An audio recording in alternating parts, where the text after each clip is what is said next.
انسان کا وجود زمین سے ہے، مٹی سے پیدا کی، مٹی سے، گارے سے، طین لازب سے، چپچکانے والے گارے سے، وہ جس میں کہ بدبو پیدا ہو جائے، یہ ساری باتیں کہی گئی. اور سائنس بھی کہتی ہے مٹی سے پیدا ہوئے. کیسے پیدا ہوئے اس میں اختلاف ہے، لیکن یہ کہ ہے مٹی ہماری اوریجن، قرآن بھی کہتا ہے اور سائنس بھی کہتا ہے. اور ہمارے وجود کو جب وہ تھک جائے، مزمحل ہو جائے، اس کی انرجی کم ہو جائے، تو اس کے لیے جو غذا ہے، جو تقویت ہے، وہ بھی ساری زمین سے آ رہی ہے. آپ نے پھل کھائے، آپ نے گندم کھائی، آپ نے چاول کہاں سے آ رہے ہیں؟ اچھا بکری کا گوشت کھایا تو بکری کا گوشت کس چیز سے بنا ہے؟ اس نے گھاس کھائی ہے، اس نے پتے کھائے ہیں، وہیں سے تو بنا ہے. الٹیمیٹ سورس آپ کے وجود حیوانی کے لیے جو آ رہی ہے وہ زمین ہے.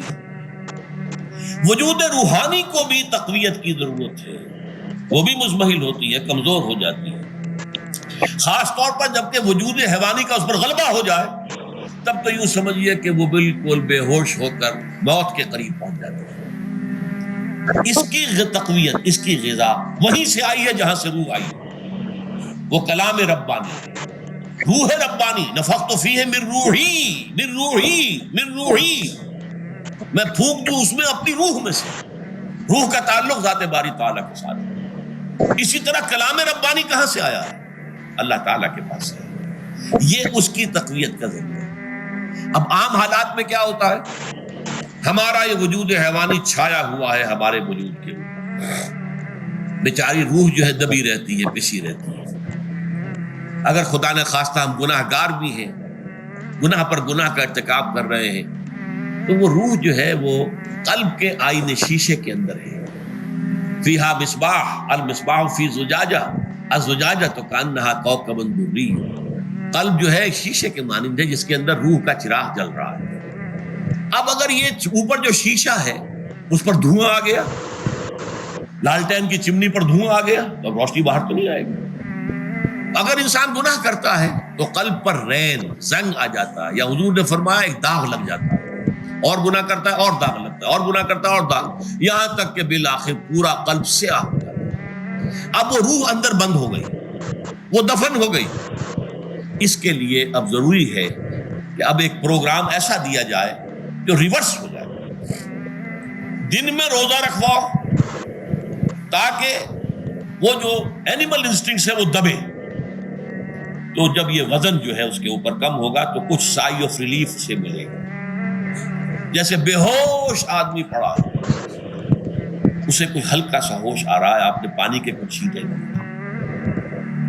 اس کے بعد آپ نے رات کو کھڑے ہو کر قرآن کے انوار کو اتارا، بارش برس رہی ہے روح انسانی کے اوپر، قلب روحانی، قلب انسانی کے اوپر، جس میں کہ وہ روح جو ہے وہ دفن ہے، وہ زندہ ہوگی اثر نو، ہوش میں آئے گی.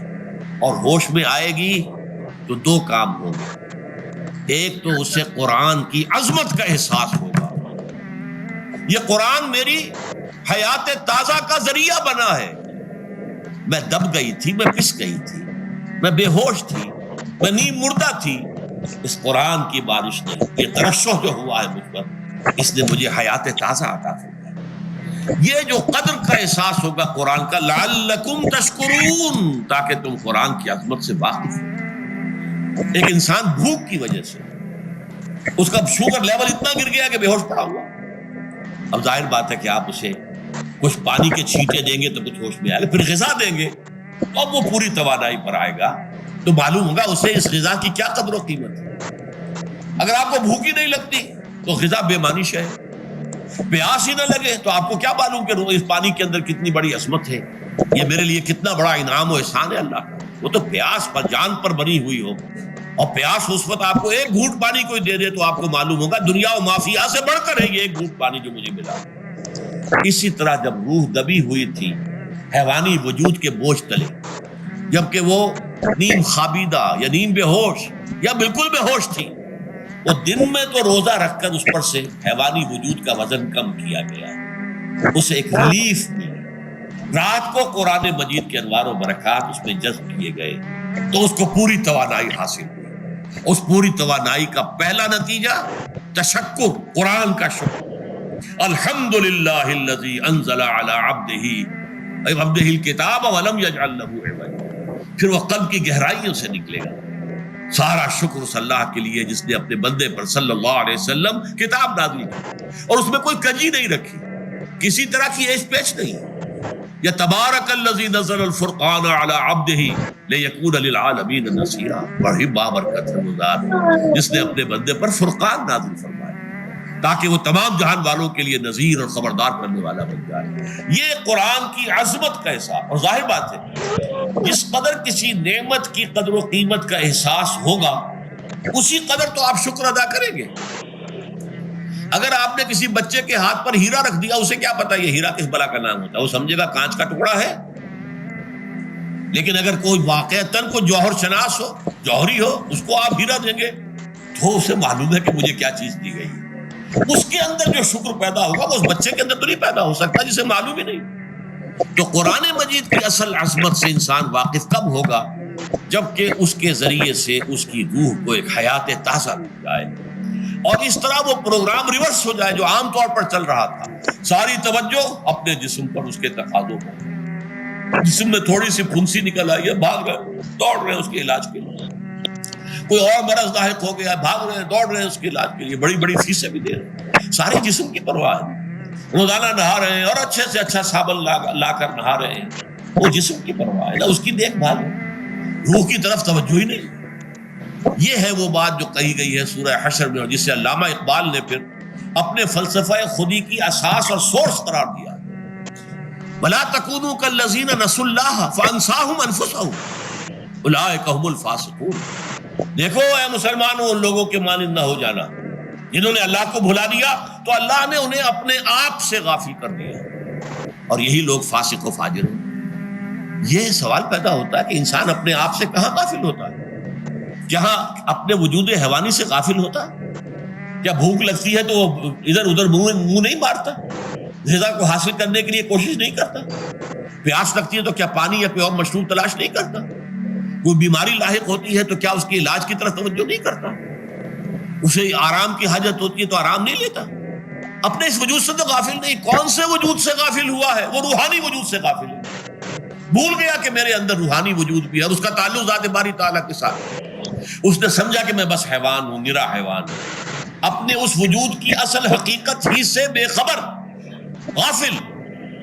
چنانچہ آج کے دور کا سب سے بڑا المیہ کیا ہے؟ ڈارون کے نظریے کے جو اثرات پیدا ہوئے ہماری معاشرت پر، ہماری سوچ پر، ہمارے فکر پر، ہمارے فلسفے پر، ہماری سوشولوجی پر، وہ کیا ہے کہ ہم بھی نرے حیوان ہیں۔ اللہ خیر، یہ سب سے بڑی محرومی ہے اس دور کی کہ انسان اپنے اصل شرف سے خود ہی مستعفی ہو گیا۔